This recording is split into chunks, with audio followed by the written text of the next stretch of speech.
Assalamualaikum warahmatullahi wabarakatuh. Selamat malam Solmila. Hari ini kita kembali lagi di podcast Milagros tentunya. Hari ini kebetulan saya bersama dengan leader terbaik dari Milagros tentunya. Beliau ini adalah sosok pekerja keras, perempuan, bermental tangguh, dan tentunya bisnis di jaringan Milagros itu sangat-sangat besar, teman-teman.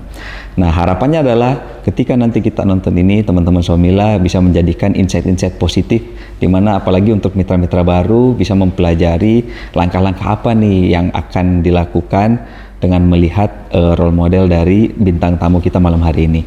Saya rasa mungkin Somila sudah tidak sabar untuk bertemu dengan beliau. Untuk itu, mari kita sambut Ibu Nanik Kandarwati. Halo, selamat malam Bu Nanik. Iya, selamat malam Pak Rifa. Bagaimana kabarnya? Alhamdulillah luar biasa sekali Pak hari ini. Alhamdulillah. Energi saya meningkat Pak, ketemu Pak Rifa. Alhamdulillah, ya Allah. Saya baru kali ini lagi ketemu sama Bu Nanik. Biasanya saya ketemu tuh di pertemuan-pertemuan ya, kayak contoh MS Akbar atau Meradiko Tamu gitu ya. Nah, Solmila, Bu Nanik ini salah satu leader terbaik dari RDC Solo. Ya, kita sama-sama tahu Ibu di RDC Solo tuh berperingkat manajer ya saat ini ya Bu. Alhamdulillah saat ini sudah berperingkat manajer Pak Rival. Alhamdulillah. Iya. Oke, Solmila, hari ini kita bakalan banyak bertanya-tanya kepada Bu Nanik.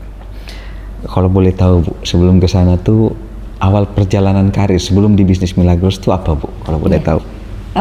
Sebenarnya perkenalan dulu ya Pak ya. Boleh, silakan Bu. Oke teman-teman, Solmila, perkenalkan nama saya Nanik Kandarwati. Saya asli dari Solo.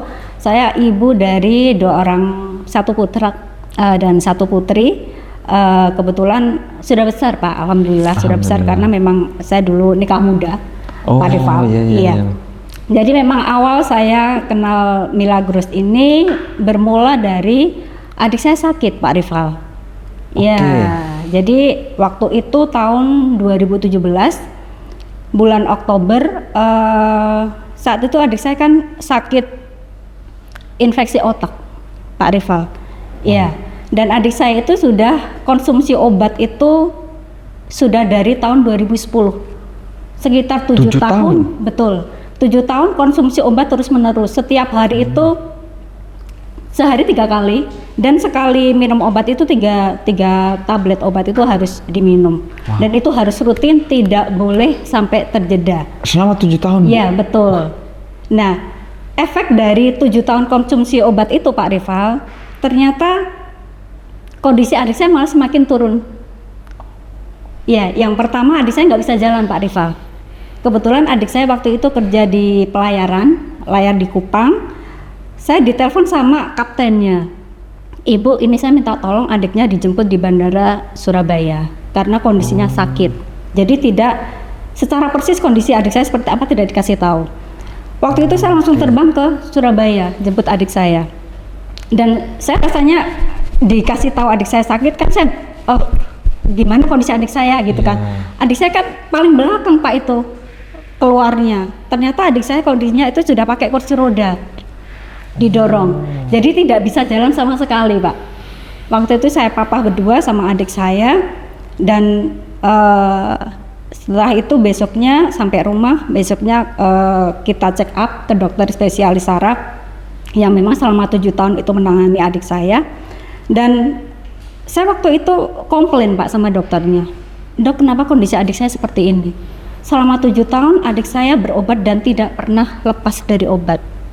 Ibu jangan salahkan obatnya, salahkan kondisi adik Ibu. Oh, dibalikin. Iya gitu. Loh, adik saya minum obat terus loh Dok, nggak pernah, enggak loh, saya kan gitu. Dari situ saya gini, saya protes.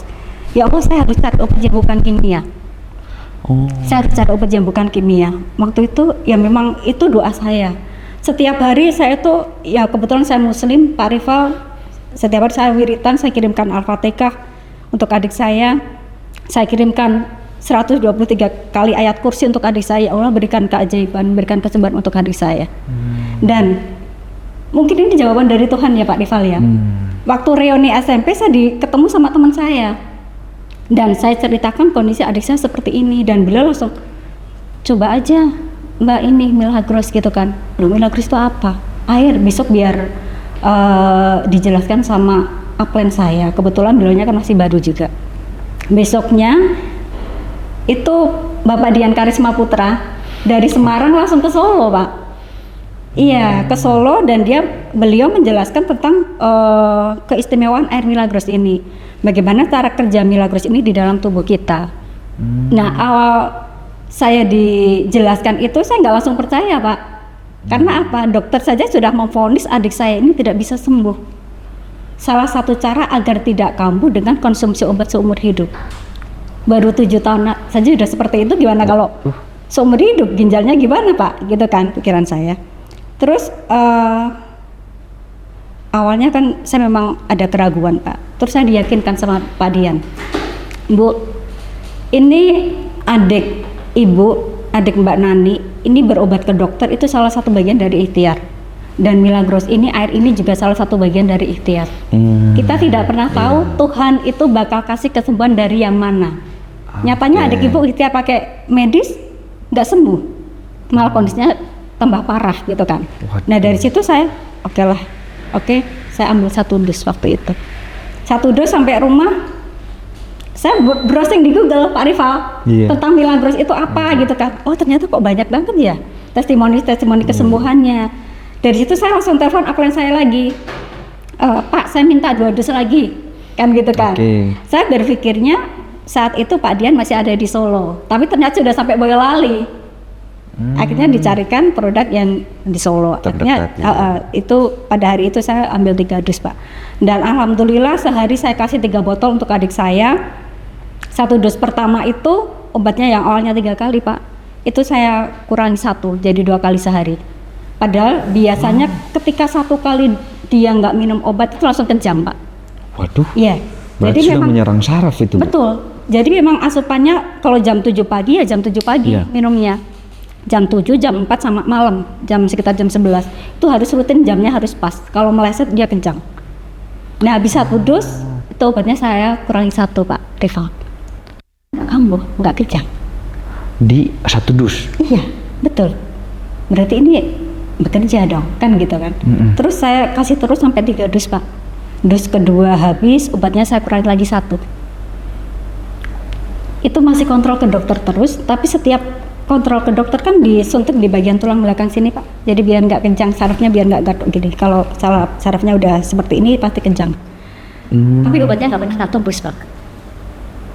Coba disuntik aja obatnya nggak pernah tak tembus, cuma saya kasih Milagros. Jadi setelah habis 3 dus itu kan obatnya saya lepas, Pak. Jadi memang sudah nggak konsumsi obat. Kalau kemarin kan kontrol tuh dia obatnya masih gitu kan. Cuman sebenarnya ada obat tambahan, cuman nggak ambil kan. Jadi 3 dus itu obatnya sudah lepas, sudah nggak minum obat sama sekali. Dan saya kasih terus sampai 10 dus itu, Pak. Alhamdulillah, alhamdulillah udah sembuh sampai sekarang, nggak kambuh lagi. 10 dus? 10 dus. Berapa lama itu, Bu? Itu sekitar 3 bulan. Wow. Iya.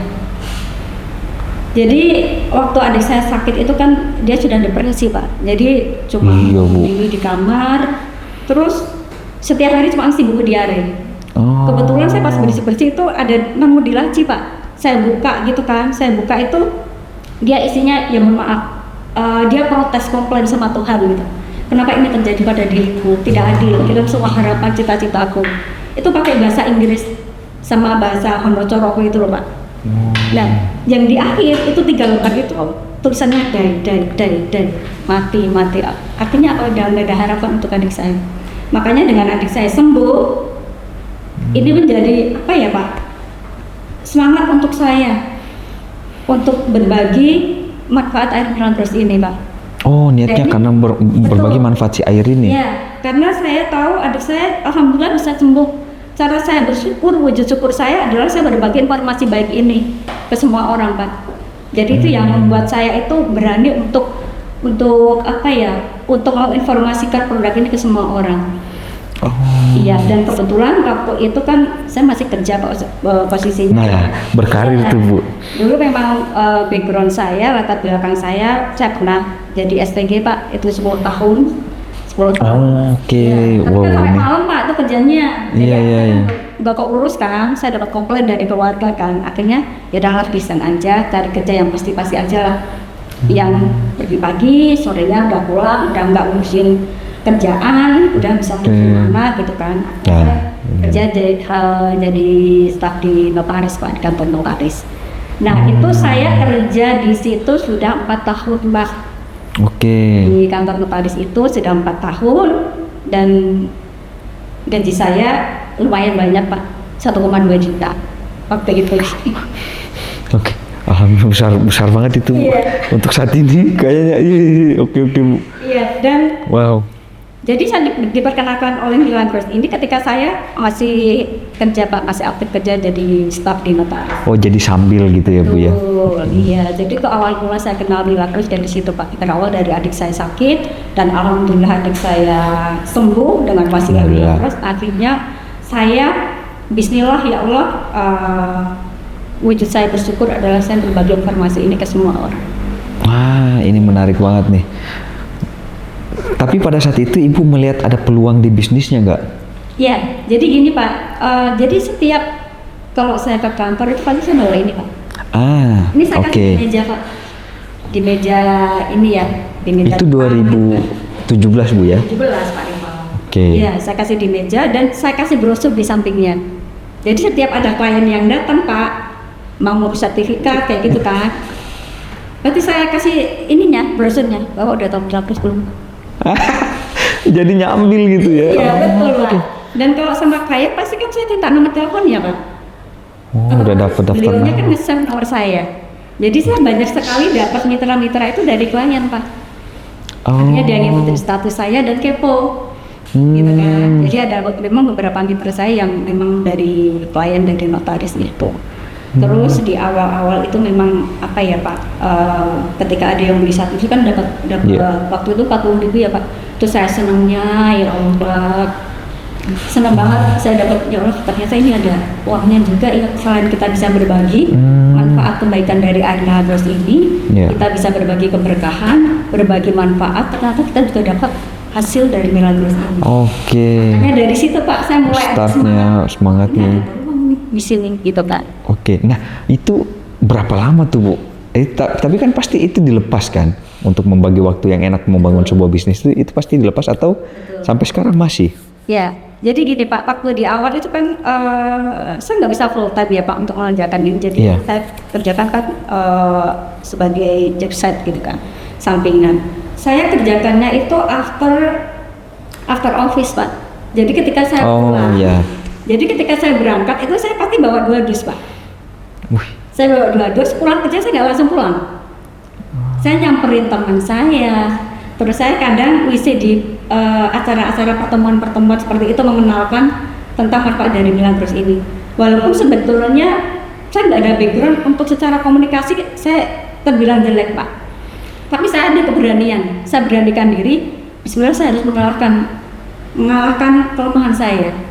Karena kelemahan saya komunikasi. Iya, dan saya gini, bismillah saya harus bisa mengalahkan kelemahan saya. Dan saya paling suka ketika ada pembicaraan cewek itu saya paling senang Pak. Suatu saat saya harus bisa seperti beliau. Itu yang menjadi motivasi saya untuk terus belajar. Walaupun belepotan di awalnya Pak, tapi saya bismillah saya belajar terus. Terus waktu itu kan memang di awal itu Pak Andi, ya mentor kami Pak Andi Bawel dari sekarang, Kak Lutri setiap Jumat ke Solo Pak, bikin seminar di edisi.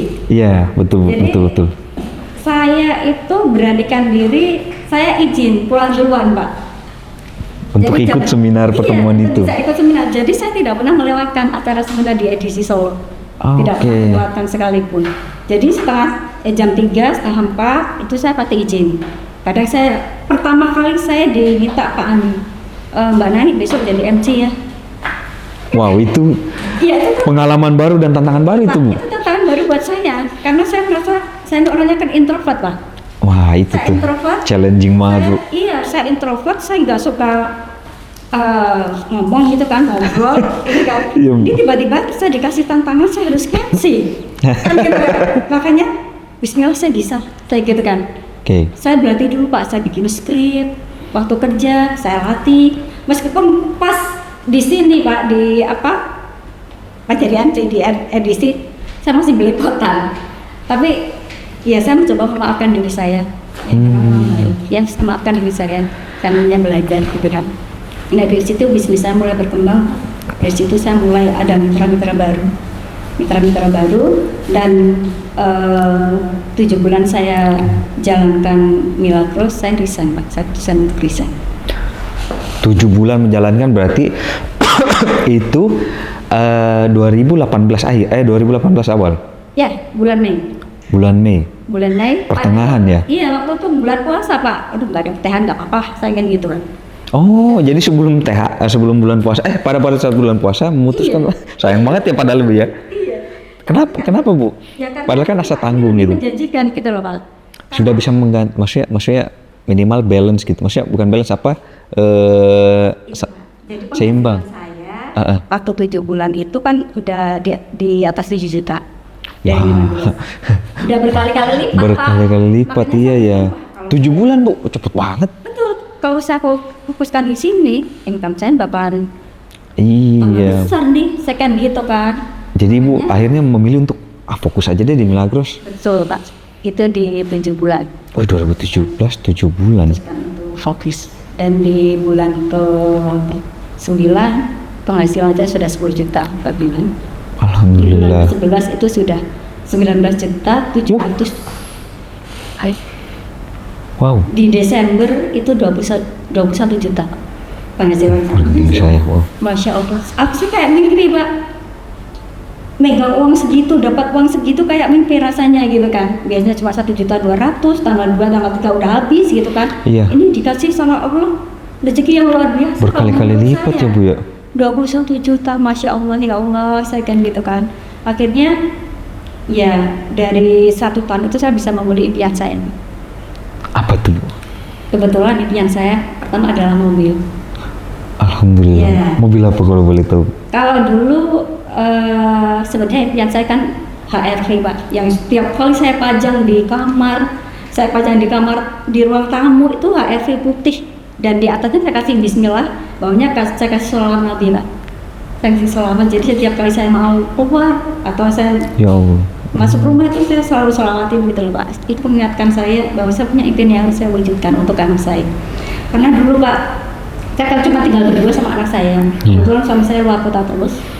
Saya cuma berdua sama anak saya yang kecil. Anak saya waktu itu kelas 3 SD. Kemana-mana itu kan ikut saya terus Pak. Jadi ketika saya ibarat kata ngisi acara di pertemuan itu anak saya selalu ikut.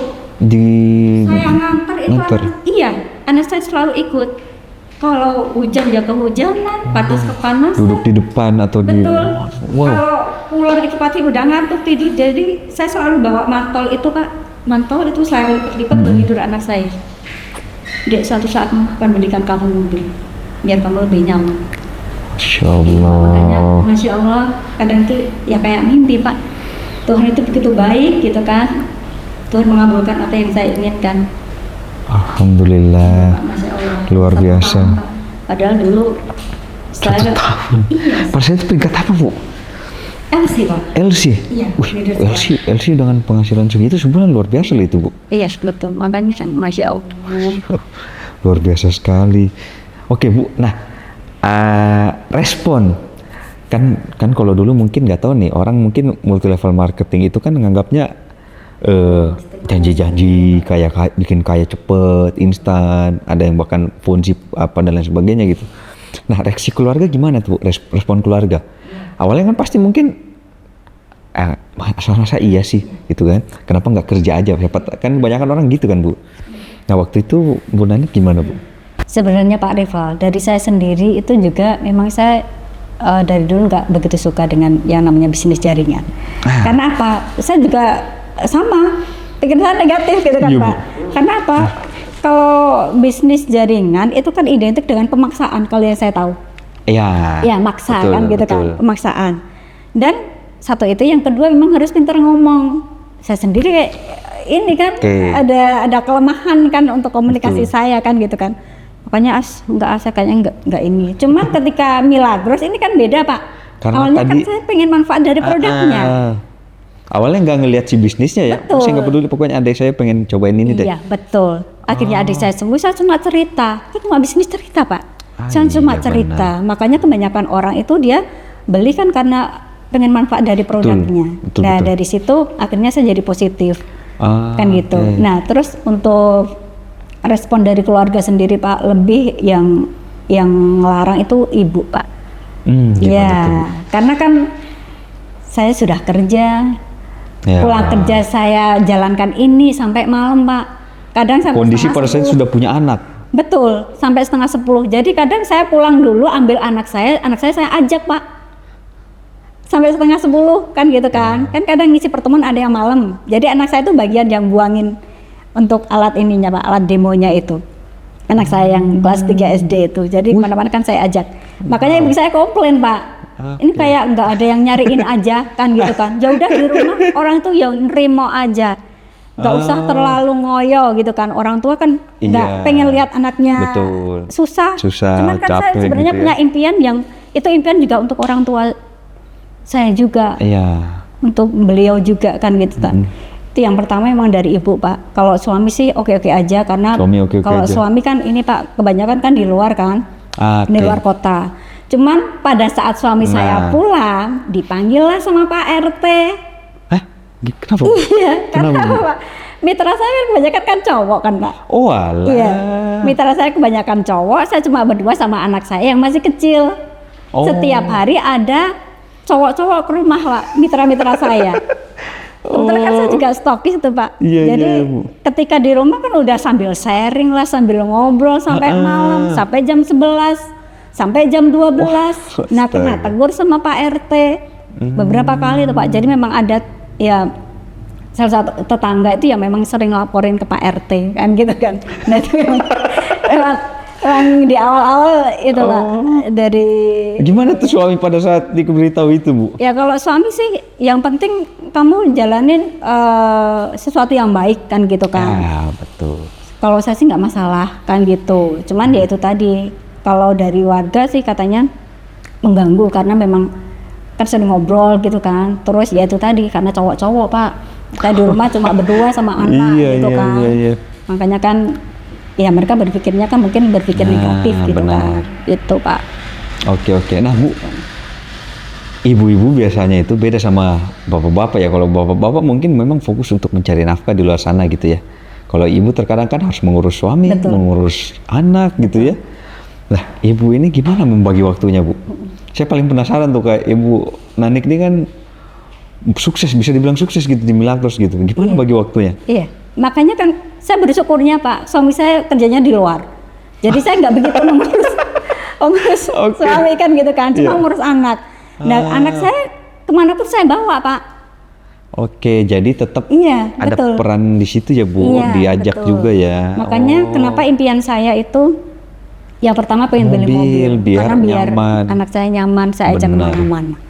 Gitu Pak. Dan itu juga menjadi salah satu motivasi terbesar saya kenapa saya harus berjuang di sini Pak. Benar Ya memang banget. apa Pak?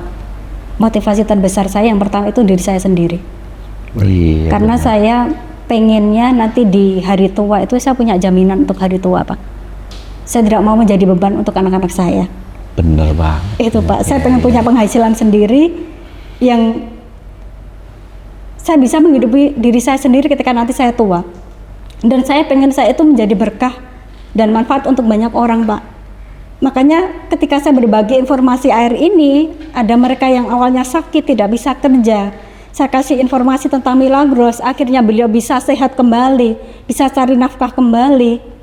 Itu rasanya Pak, ya Allah bahagianya, ada kepuasan tersendiri yang mungkin tidak bisa dibayar dengan uang. Itu dia tuh. Artinya saya hidup ternyata ada manfaatnya ya untuk orang lain. Meskipun dari cerita, cuma cerita air gitu kan.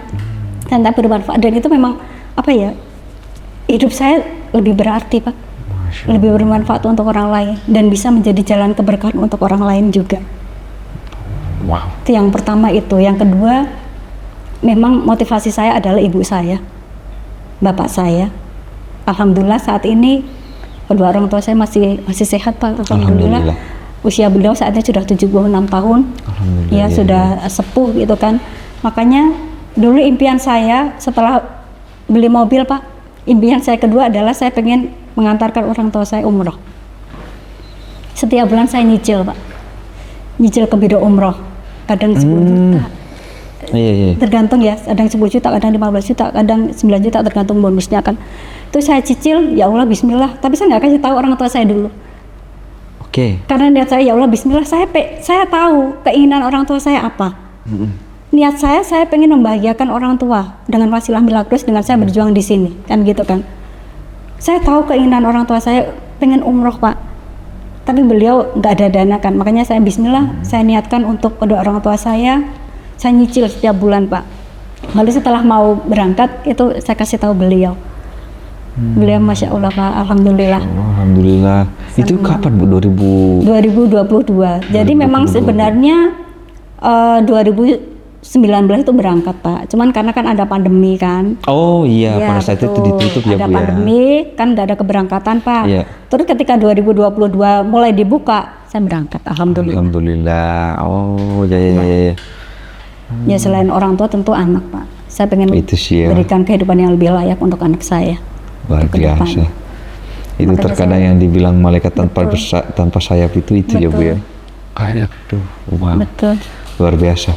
Jadi Nah, gimana responnya Bu orang tua waktu tahu gitu? Pernah dikasih tahu penghasilannya seperti apa? Mungkin Kalau pencapaiannya mungkin secara nominal enggak Pak, enggak dikasih tahu detail. Nggak dikasih tahu? Oh, Nggak. oke. Cuman beliau kan tahu Ngeliat perubahan gitu di ya. kehidupan saya Pak. Sudah bisa beli mobil, sudah bisa renovasi rumah, sudah bisa mengumrohkan kedua orang tua, kan gitu kan. Jadi waktu itu saya umroh itu bapak, ibu, suami, saya, sekeluarga. iya, sama mertua juga. Wow, 6 orang itu Iya, berarti berangkat semua. mertuanya kebetulan bapak ya, masih tinggal bapak ya. Berlima berarti Bu. Iya. Makanya dengan melihat pencapaian itu bersyukur, oh ternyata ada hasilnya gitu kan. Alhamdulillah ya, kita kan selalu minta doa restu sama orang tua ya Pak ya. Betul. Dan betul banget, Bu. ya bismillah mudah-mudahan lancar ya Dok gitu kan. Ya alhamdulillah. Aduh. Oke. Nggak kebayang Pak. Nggak kebayang itu. Iya, Awalnya kan kalau ternyata ya awalnya kan mungkin respon ngelihat adik sakit dan sebagainya kan mungkin kaget juga, shock mungkin pada saat itu ya. Dan tiba-tiba kepikiran, bukan kepikiran, ketemu sama Pak Dian, ditawarkan disuruh coba ini. Dan ada perubahan di adik, akhirnya ibu pengen cerita tentang si air Iya, ini gitu ya. betul, Pak. Wow. Oke. Ini berbeda lagi nih dari sebelum-sebelumnya yang sebelum saya podcast Bu ya. Nah, Bu, bisa dibilang saat ini Bu, jaringan Ibu ini salah satu jaringan terbesar. Betul. Alhamdulillah. Bagaimana tuh membangun jaringan sebesar itu Bu? Apalagi Ibu dengan kesibukannya yang sangat-sangat super sibuk untuk membagi waktunya itu kayak gimana? Iya. Kalau saya sih karena saya sudah fokus ya Pak ya. Kalau sudah LC kan memang sudah 100% fokus di Milagros gitu kan. Makanya saya ada banyak waktu untuk ketemu, sharing dengan mitra-mitra, untuk bikin home sharing, untuk bikin pertemuan-pertemuan. Jadi waktu di awal itu memang pertemuannya masif Pak. Kan gitu ya. Jadi home sharing itu pasti ada setiap minggu. Ya. Meskipun di awal ketika saya jalan itu home sharing di rumah saya cuma 3 orang Pak. Awal jalan. Cuma karena kita konsisten, pokoknya Oke, datang berapapun, iya, yang datang berapapun kita adakan konsisten kita terus lakukan berapapun yang datang. Akhirnya ya besar alhamdulillah sampai saat ini Pak. Jadi jaringan di bawah saya sudah 103.000 orang saat ini. Wow. Itu kadang juga nggak nyangka Pak, ya alhamdulillah, masya Allah, Allah tuh maha baik Pak. Saya dipertemukan dengan orang-orang yang luar biasa. Nah, sampai saat ini tuh sebesar itu Bu, gimana manage-nya Bu? Iya. Terkadang kan kita ini, saya juga karyawan gitu ya Bu, maksudnya ngeliat nge-manage orang tuh kan susah Bu, walaupun masih ratusan gitu. Betul. Nah ini Bu, ratusan ribu. Iya. Itu gimana Bu? Kalau kita ngikut mentor aja sih Pak, Manut mentor, manut mentor aja. Ya jadi kan sebenarnya kunci di bisnis ini kan ada di duplikasi Pak. Duplikasi. Iya betul. Bisnis kita akan besar ketika duplikasi itu berjalan dengan baik. Iya lagi. Kan gitu kan. Benar. Nah cara duplikasinya seperti apa? Ya jalankan aja 7 langkah sukses, 3 prinsip dasar, jalankan aja dan duplikasikan ke mitra-mitra kita. Ketika itu sudah jalan, udah Pak, besar tuh bisnisnya. Oh, oke. Nah, Bu, mungkin di luar sana ya, kalau saya lihat IRT, ibu-ibu rumah tangga tuh mungkin banyak yang pengen juga punya penghasilan lebih gitu. Betul. Dan sampai saat ini mungkin masih bingung mereka tuh bisnis apa sih yang cocok gitu ya. Kalau saya lihat saat ini kan ibu nih sambil kerja iya, dan ketemu dengan bisnis ini iya. Nah sekarang ini masih terbuka lebar nggak sih peluang untuk bisnis di Milagros tuh? Sebenarnya masih terbuka lebar banget Pak. Cuman kan sebenarnya banyak orang itu yang pengen punya bisnis, Iya. kan gitu. Cuman tidak banyak orang itu yang dia itu menekuni Pak. Banyak yang pengen tapi banyak Iya, yang belum betul. menekuni. Iya betul. Kalau saya pegangnya sih gini, Buya Hamka ya katanya pernah mengatakan seperti ini, jangan hanya berpikir untuk menjadi seorang pekerja, jadi berpikirlah untuk menjadi seorang pengusaha. Itu yang saya tanamkan Pak. Karena perkataan beliau benar, ketika kita hanya sebagai karyawan, kita hanya bekerja, kita tidak akan bisa mewujudkan apa yang jadi impian kita. Iya. Nah, agar kita bisa mewujudkan impian kita bisa kaya, itu adalah dengan cara kita berusaha, membuka usaha, kan gitu kan. Nah, saya sendiri waktu itu kan terkendala, dulu saya kan nggak punya modal Pak, gaji saja pas-pasan, gitu kan. Makanya 1,2 Iya, harga Milagros pasti 350 Bu. Betul, mau usaha apa gitu kan. Nah, kebetulan ya alhamdulillah saya dipertemukan dengan Milagros ini Pak. Dulu kan saya gini, ya Allah apakah mungkin selamanya hidup saya akan seperti ini terus? Saya pengen hidup saya berubah ya Allah, tunjukkan jalannya. Nah kita kan nggak tahu Pak, jalan yang dikasihkan oleh Tuhan itu yang jalan yang seperti apa. Ya kebetulan ya ini memang wasilah dari Allah gitu Pak. Saya dipertemukan dengan Milagros, saya dipertemukan dengan tim yang luar biasa, saya dipertemukan dengan mentor yang luar biasa, saya dipertemukan dengan tim yang begitu besar, dengan perusahaan yang tepat, yang sudah bonafit, sudah settle, profesional gitu kan Pak. Makanya ya ini tepat, bisnis yang tepat untuk saya. Yo mantap nih, wah iya ya Bu ya. Oke Bu, pasti kan di Milagros itu kan di dalam bisnis tentunya ya pada umumnya kan tuh pasti ada tantangan Bu. Nah kira-kira tantangan apa aja tuh yang sering Ibu temukan tuh di bisnis Milagros tuh? Iya, ya pasti ada ya Pak ya. Ya tantangan pertama itu adalah tantangan dari diri saya sendiri Pak. Tantangan mengalahkan diri saya sendiri. Wow. Ya kan yang pertama saya kan orangnya introvert itu tadi. Kan bertolak belakang ya, kalau misalkan di bisnis seperti ini kita harus bertemu dengan banyak orang, kita berani tampil. Iya betul, kita memang untuk secara komunikasi kan memang harus komunikatif gitu kan. Tantangan yang terbesar adalah tantangan mengalahkan diri saya sendiri. Saya orangnya dulu, mohon maaf Pak, saya memang introvert. Yang kedua kurang percaya diri. Terus saya kadang kurang termotivasi Pak. Jadi sering pesimis gitu lah. Makanya gimana caranya saya bisa mengalahkan diri saya sendiri dulu. Oh, makanya Ibu challenge dulu ya. Iya, betul. Saya ada rasa ketakutan terbesar itu ketika saya ngomong di depan orang, Pak. Nah, ketika di bisnis ini, kamu harus jadi MC loh. Apalagi sudah leader, sudah core leader, otomatis kita harus berani tampil dong, Pak. Dan itu kan juga sering ya, kita harus tampil semakin tinggi peringkat kita, otomatis kita harus upgrade diri dong. Kita harus tampil lebih sering di depan. Nah, itu adalah tantangan terbesar saya, mengalahkan ketakutan yang ada dalam diri saya. Itu tantangannya. Saya pasti bisa. Saya pasti bisa. Saya pasti bisa. Dan alhamdulillah saya bisa, Pak. Mengalahkan diri saya sendiri. Alhamdulillah. Oke. Iya. Yang kedua memang tantangan ketika kita sedang berproses ya Pak ya. Jadi kalau tantangannya itu berasanya pas di awal, Pak. Pas kita belum, ibaratnya belum jadi apa-apa, belum punya apa-apa, ibaratnya kan gitu ya Pak ya. Dulu kan saya kemana-mana naik motor Spesi, itu motor perjuangan saya Pak. Naik motor Spesi, dan saya kemana-mana harus mau tidak mau harus ngajak anak saya yang kelas 3 SD. Nganternya kan sering Pak, saya punya mitra itu kan di luar kota ya. Di Boyolali ada, di Klaten ada, kan gitu kan. Suatu ketika itu pas bulan puasa, kebetulan saya waktu masih kerja ya Pak ya, otomatis saya kerja dulu.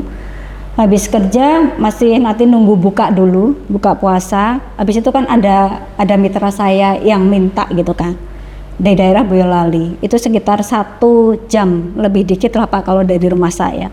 Itu saya ngajak anak saya Pak, after habis buka puasa itu, ngajak anak saya bawa 5 dus Pak. 5 dus saya taruh di depan, anak saya di belakang. Jadi satu tangan saya itu nyetir Pak motor, yang satu megangin anak saya. Karena tahu sendiri Pak Rival, kalau anak kecil Waduh. kalau udah naik motor Iya, kan pasti kan ngantuk ngantuk. bawaannya kan gitu kan. Iya. Ya udah. Aduh, rawan banget itu, Bu. Iya Pak, 1 jam saya pegang gini Pak, sampai sana. Di sini 5 dus. Iya, Wah, 5 dus Pak. luar kota lagi nih. Luar kota lagi. Padahal sering Pak itu saya kirim ke luar kota kan, ke Boyolali itu kan sering kan. Ya kita kan ngirim sambil kita bisa sharing-sharing kan Pak, kalau ketemu sama mitra kan gitu kan. Nah sampai sana sudah ketemu sama mitra, saya pulang. Kebetulan waktu itu karena udah malam kita COD Pak, karena masuk ke dalamnya kan gelap banget. Iya. Jadi kita COD ketemu di pasar yang rame gitu kan. Udah mitra saya udah pulang bawa produknya, saya pulang lah Pak. Ternyata ban saya gembos Pak, bocor. Waduh, mana di luar kota, Iya, malam luar lagi. kota malam lagi Pak. Jam Iya, 11 udah jam, juga. iya itu udah waktu itu jam 10 Pak. Jam 10. Iya, saya nuntun kan sama anak saya, terus ditanya sama ada orang lewat gitu kan, Bu kenapa Bu gitu kan motornya gitu kan, ini bocor ini Mas, saya kan gitu. Ya udah Ibu di sini aja saya carikan tambal ban yang masih buka gitu kan. Dicarilah, saya nunggu, kok nggak datang. Ternyata 3 tambal ban itu tutup semua Pak. Balik lagi, aduh Bu ternyata udah tutup semua, udah jam segini soalnya gitu kan. Ya udah Bu, saya carikan tambal ban online ya gitu kan. Carikan tambal ban online. Ya agak lama Pak, baru nemu kan. Terus masih nunggu karena masih beliaunya masih nggarap gitu kan.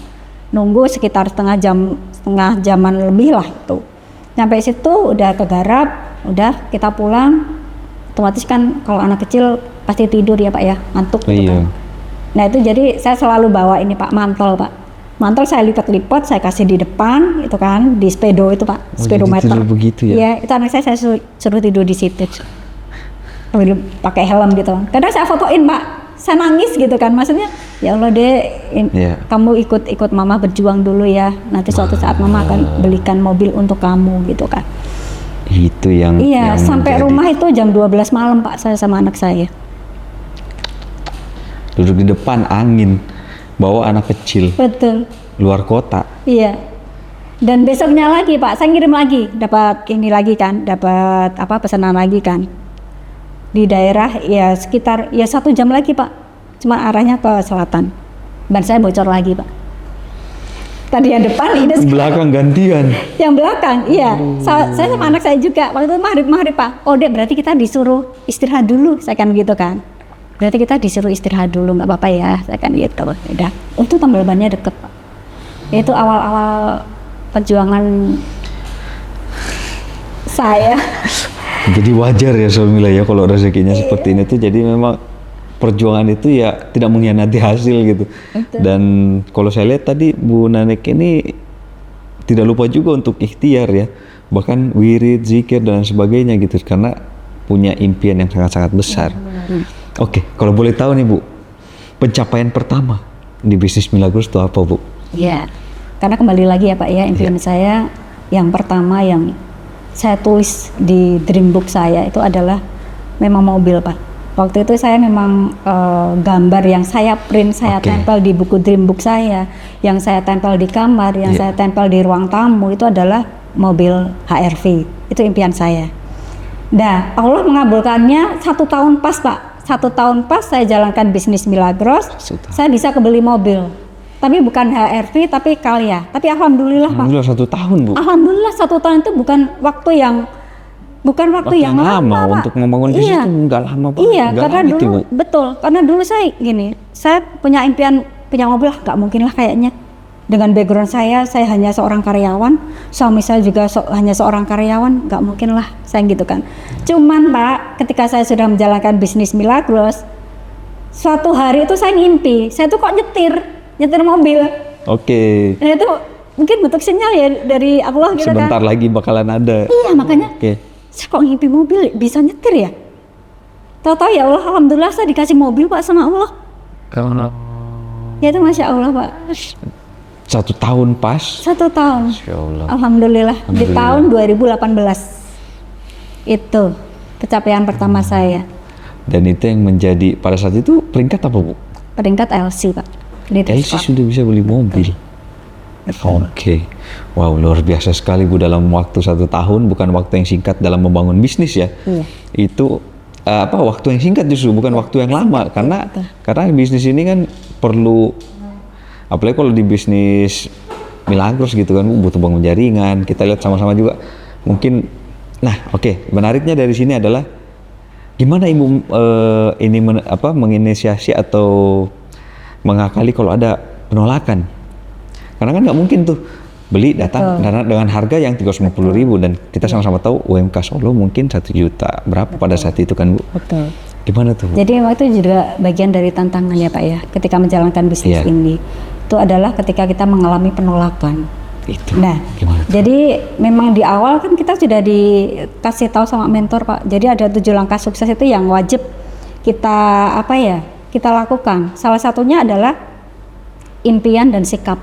Itu adalah yang pertama, 7 langkah sukses yang pertama. Yang pertama kita benahi adalah memang dari mindset kita dulu Pak. Yang pertama impian, memang kita harus punya impian. Tadi saya impiannya mobil, ternyata kecapai. Dan harus diimbangi dengan sikap yang positif. Artinya apa? Di bisnis ini tidak akan luput dari yang namanya penolakan Pak. Nah ketika kita bisa menganggap suatu penolakan itu adalah suatu bagian dari proses kita untuk menuju sukses, kita akan mau nggak mau harus lewati. Iya. Karena itu harga mati Pak. Nggak ada makan siang yang gratis Pak. Bener. Kita harus bayar dulu. Nah bayarnya dengan apa? Cuma ditolak kok Pak bayarnya. Tapi kita bisa sukses. Iya lagi. Tapi ketika kita fokusnya ke penolakannya Pak, kita akan semakin semakin terpuruk. Kita Karena akan baper, semakin stres gitu kan Pak. Iya, benar. Dan kita tidak akan bisa dengan cepat bangkit. Tapi ketika kita itu menyadari bahwa itu adalah bagian dari proses yang harus kita lewati, mau tidak mau harus kita lewati. Karena sukses itu kan satu paket Pak, sama penolakan ya Pak. Itu kan satu paket Pak. Nggak bisa kita cuma ambil saya mau suksesnya saja, nggak bisa. Ini satu paket kok, mau nggak mau kok harus melewati ini dulu. Kamu punya jatah penolakan loh, yang harus kamu habiskan. Makanya dulu mentor saya bilang, ketika kamu ditolak, kamu siapkan lidi. Dulu saya siapkan lidi Pak. Lidi. Kenapa Bu? 500 lidi. Saya potong-potong kan 500 lidi saya siapkan, terus saya siapkan toples. Jadi ketika kamu ditolak orang, masukkan 1 lidi. Alhamdulillah ya Allah, jatah penolakan saya berkurang 1. Artinya apa? Okay. Kita bisa menyikapi itu dengan ketika kita ditolak, kita bisa bersyukur Pak.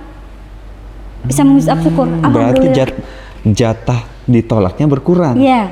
Wow. Karena tiap orang itu punya jatah penolakan masing-masing Pak. Dan pasti ada fasenya kita untuk sukses itu ada fasenya gitu kan. Makanya ketika ditolak, alhamdulillah ya Allah, jatah penolakan saya berkurang 1. Besok lagi ditolak lagi berkurang 1. Dari situ Pak. Jadi itu meminimalisir kita untuk down gitu kan ketika kita ditolak. Dan memang mental kita tuh harus siap bahwa kalau kita pengen pelangi kita harus sepakat dengan badainya ya. Iya betul Pak. Ketika kita ditolak sebenarnya itu cara Tuhan untuk menguatkan mental kita Pak. Iya benar lagi. Nah kalau kita bisa berpikir ke arah situ, ya fine-fine aja. Makanya itu juga salah satu tantangan ketika kita baru memulai sebuah bisnis Pak. Ketika ditolak, bagaimana sikap kamu? Bagaimana respon kamu? Kan gitu kan? Karena itu sinkron dengan sikap positif kita ke ini ya Bu, ke diri kita nih. Iya. Challenging diri kita nih gimana? Betul. Apakah kita challenge ternyata gagal, ya udah deh nggak usah deh. Dan kita harus selalu husnuzon sama Allah gitu kan Pak. Husnuzon sama Allah. Iya betul. Artinya ketika kita ditolak berarti itu cara Tuhan untuk menguatkan mental kita. Biar mental kamu itu kuat. Kan benar, gitu kan. Biar kamu tuh lebih sabar. Oh berarti ada yang perlu diperbaiki nih. Dari cara kamu presentasi mungkin gitu kan. Iya benar. Jadi oh berarti saya harus belajar lagi dong. Saya harus belajar lagi. Saya harus upgrade diri lagi. Kan gitu. Jadi sebenarnya semua itu kan tergantung dari respon kita Pak. Satu kejadian ketika respon kita positif, insya Allah hasilnya juga akan positif. Benar. Kejadiannya sama Pak, cuma responnya berbeda, hasilnya akan berbeda. Benar. Dan kita fokusnya ke responnya. Pilih aja respon yang positif gitu kan. Benar. Dan insya Allah hasilnya juga akan positif Pak. Benar Bu. Betul. Wow. Oke. Luar biasa sekali ya Sulmila. Saya banyak dapat insight positif banget nih dari Bu Nanik. Nah Bu, saya kepo dong. Rencana dan visi Ibu Milagros 2025 ini apa Bu? Ya, saya pengen mencetak leader-leader baru Pak di jaringan saya. Saat ini kan memang ada, kalau untuk manajer ada 2 kandidat Pak, manajer yang cuma dikit lagi lah Pak. Itu insya Allah Amin. mungkin maksimal di tahun 2026 pertengahan itu nanti akan muncul manajer baru di jaringan saya. Amin ya rabbal alamin. Bismillah. Okay. Dan untuk tahun 2025 ini Bismillah nanti kita akan mencetak leader-leader baru Pak, memperbanyak good team player di tim saya. Iya sih, benar banget Bu. Yang mau mengikuti sistem Pak. Keren banget, keren banget. Oke, baik, amin. Semoga itu semua dapat tercapai. Amin ya Rabbal Target 2026 harapannya tercapainya 2025 ya Bu ya, akhir. Iya. Amin ya rabbal alamin. Amin ya Allah. Tips Bu atau saran untuk yang saat ini masih baru untuk join di Milagros, mitra-mitra baru gitu yang join di Milagros, tips-tips agar bisa seperti Ibu gitu, bertahan konsisten gitu, bisa melewati segala tantangan-tantangan dalam membangun bisnis jaringan Bu. Tipsnya yang pertama memang kita harus punya impian dulu Pak. Impian kita harus besar dulu. Sebesar apa impianmu, itu nanti yang akan menguatkan mental kamu. Ketika impian itu besar dan itu bisa menggerakkan hati kamu, impian itu bisa membuat kamu menangis, insya Allah kamu tidak akan pernah berhenti sebelum impian itu tercapai. Impian untuk orang-orang yang kamu cintai, bukan hanya impian untuk diri kamu sendiri, impian untuk orang banyak. Gimana hidup kamu itu bisa bermanfaat untuk kemaslahatan umat, untuk orang banyak itu Pak. Karena salah satu impian saya adalah, ya Allah, saya pengen jadi ahli sedekah, makanya saya harus kaya kan gitu kan. Saya harus kaya, saya harus sukses agar saya bisa jadi ahli sedekah.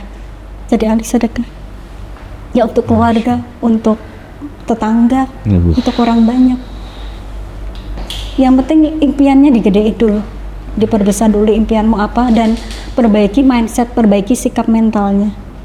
Ketika sikap mentalnya sudah benar Pak, sudah positif, kita tinggal tunggu hasil. Apapun rintangan yang kita hadapi nggak masalah Pak. Kita tetap baik-baik saja gitu loh Pak. Kita tetap bisa bersyukur. Karena itu bagian dari proses. Ya mau nggak mau kita harus lewati, kita harus jalani. Mau nggak mau itu harga mati Pak. Nggak bisa kita nggak mau, nggak bisa. Harus dilewati kalau kamu mau sukses. Kalau nggak pengen sukses, kamu nggak mau lewati penolakan, rintangannya, ya kamu nggak bakal bisa sukses. Ini mau nggak mau dilewati. Wow. Baik, luar biasa sekali Bu ya. Ternyata Bu Ninik ini mengutamakan kebermanfaatan ya Bu ya. Betul. Kebermanfaatan untuk banyak orang. Baik, terakhir Bu, kaya dulu atau semangat dulu? Iya, tentu saja kita harus semangat dulu ya Pak ya. Semangat dulu baru kita bisa kaya.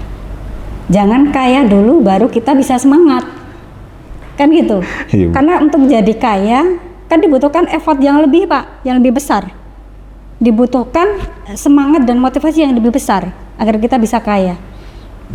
Kalau kita nggak ada semangat, gimana kita bisa kaya Pak? Yang pasti kita harus semangat dulu agar kita bisa kaya, bisa menjadi keberkahan untuk banyak orang Pak. Amin. Wow. Baik, terima kasih banyak Bu Nani. Sama-sama Pak. Luar biasa, hari ini kita mendapatkan insight-insight positif. Daging-daging ini, harapannya para mitra Solmila semuanya bisa belajar dari sosok inspiratif kita hari ini, Ibu Nani Kandarwati. Dan buat Solmila apalagi mitra-mitra baru, jangan pernah ragu untuk berjuang. Yang penting intinya adalah punya impian yang betul-betul diperjuangkan. Untuk itu terima kasih banyak Solmila sudah menonton acara podcast hari ini. Dan jangan lupa juga subscribe, karena subscribe kalian adalah harapan buat kita semua untuk semangat untuk membuat konten-konten yang bermanfaat berikutnya. Untuk itu kami pamit. Terima kasih banyak. Mohon maaf lahir batin. Billahi taufiq wal hidayah. Wassalamualaikum warahmatullahi wabarakatuh. Waalaikumsalam warahmatullahi wabarakatuh.